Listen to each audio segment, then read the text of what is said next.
ما خلصنا بقى، انت تفضل تقوق كده؟ ما ينفعش اخويا يمشي يعيط في الشارع كده زي الحريم. ما ينفعش راجل في سنك يعيط اصلا. مش عارف انت طلعت لي منين بس. اولا انا ما طلعتلكش، انا كنت قاعد في حالي، انت اللي ظهرت لي ما اعرفش منين. ثانيا العياط سلوك بشري ملوش علاقه بالسن خالص، بس انت جاهل ما تعرفش حاجه. جاهل؟ مش متعلم يعني؟ انا ما كملتش علامي عشان كنت شقيان مع ابوك في الشغل، عشان يطلعك دكتور درجه ثالثه، دكتور ما بتعرفش تكشف. عشان دكتور ميه. دكتور ميه دكتور ميه، انت هتفضل تكررها؟ ما هي شغلتي ان اكررها. وهي الميه محتاجه الطب في ايه يعني؟ لا عمرها بتشتكي من اسهال ولا امساك، هي بتتشرب على عدلتها كده. ولو على الشهاده اشتري 1000 من بكره. انا مش فاهم، انا مش فاهم انت ليه تلبسني في شنطه فيها سكر بودره وتضايقني في الحجز؟ عشان كنت جنبه على السرير قبل ما يموت، ويا ريتني ما كنت. ووصاني عليك وقال لي نشفه يا حجاج. طب هو ليه بابا الله يرحمه كان مخبي عليا طول الوقت اللي فات ده؟ مش هقول لك دلوقتي، في اوان اوانها. ليه اوان اوانها؟ ليه مش اوانها على طول؟ ابوك كان عنده حق. انا اخويا ما ينفعش ايده تبقى ناعمه. يا سيدي انا بحبها ناعمه وبحافظ عليها. اقول لك انا بحط كريمات اصلا، انا مش محتاجك في حاجه. هو انت لما دخلت الحجز مش في واحد جالك وقرب عليك وسالك سؤال فاكره؟ ايوه، في حد جالي قال لي تحب تلعب بلياردو، بس انا قلت له لا فسابني ومشي. تفتكر ليه مرضاش يلعب معاك؟ عشان الحريه الشخصيه وكده، ولا عشان اخوك حجاج القط؟ عشان ما فيش ترابيزه بلياردو في الحجز. انا مش عاوزك تبقى اخويا يا سيدي، سيبني في حالي بقى، مش عايز حاجه. براحتك زي ما تحب، انا كده خلصت ضميري من ناحيتك. انا متشكر جدا ليك وشكرا على شويه الوقت اللي شفتك فيهم. بقول لك ايه، على فكره انا مش جاهل، انا اتعلمت في مدرسه الحياه، ودي فيها حاجات كتيره قوي يا دكتور الميه. ماشي.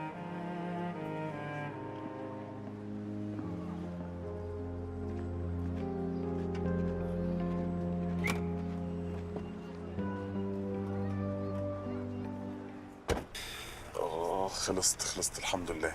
الف حمد والف شكر ليك يا رب مش العالمين. احلى من ذكر ربنا ونعم بالله طبعا. الحمد لله والشكر. اجر وثواب عظيم. اكيد. لا حول ولا قوه. بيعطر اللسان وينقي القلب. سيبنا نذكر ربنا. طيب يا اسطى. يا اسطى انا موظف على فكره، شغالها كده تحسين دخل واسمي جمال. انا اسف يعني والله يا استاذ جمال، ما كنتش عارف انك موظف. موظف في شركه استيراد وتصدير. وبتعمل ايه بقى في الشركه دي؟ سواق.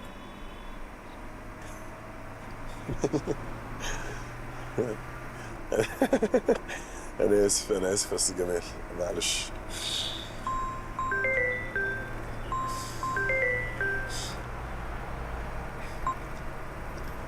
الو مين؟ أنا سليمان ومعايا صاحبك، وعايز أفهم إيه الحكاية. ساعة زمن وتبقى عندي. لا ساعة زمن ايه؟ هفهمك يا استاذ سليمان. كل اللي فات ده كان سوء تفاهم والحمد لله كل حاجة اتصلحت. فعايز تسمحك بس لو تسيب عماد صح. ده أنا اللي بستأذنك تفتح فيديو، هكلمك دلوقتي. فيديو. تمام، أنا سليمان. وده صاحبك. يا سلطان يا سلطان. وده كف صاحبك. هو عارفه. ها، هشيله صباعه. لا هتشيل ايه؟ اكيد حضرتك مش هتعمل كده. ايه رايك؟ تختار انت ولا شيل الكف كله؟ انت بتخيره هو خيره. لا هختار بالراحه. ماشي. ها، ما تخافش يا عماد. ايه رايك في ده؟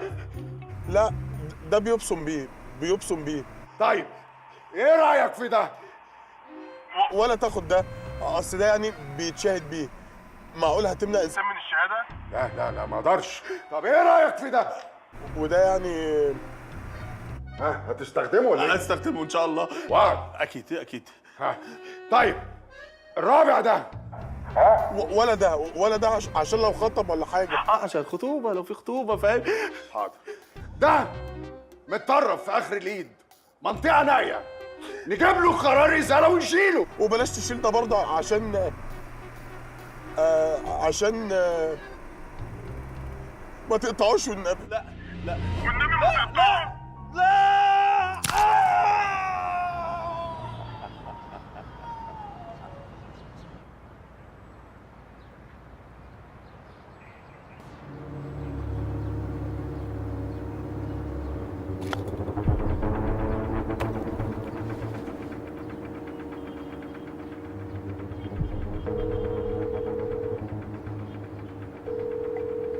مساء الخير.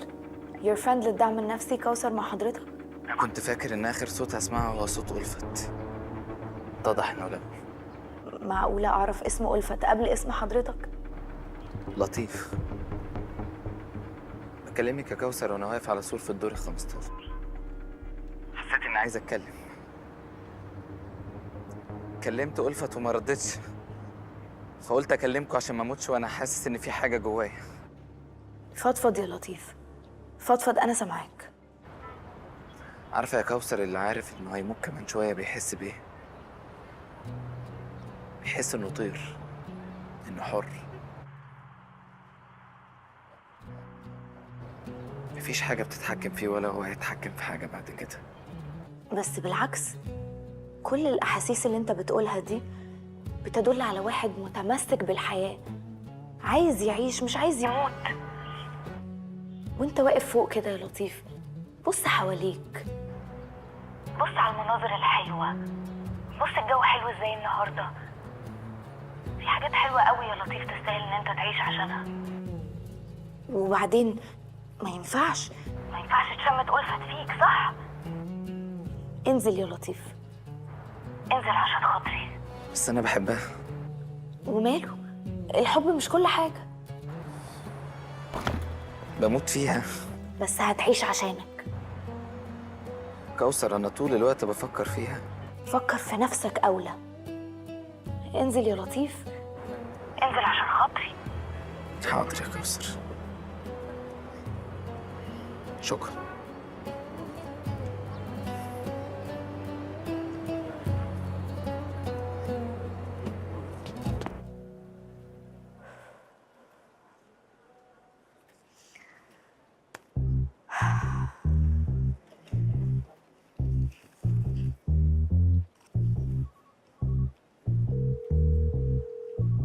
رد بقى يا سلطان.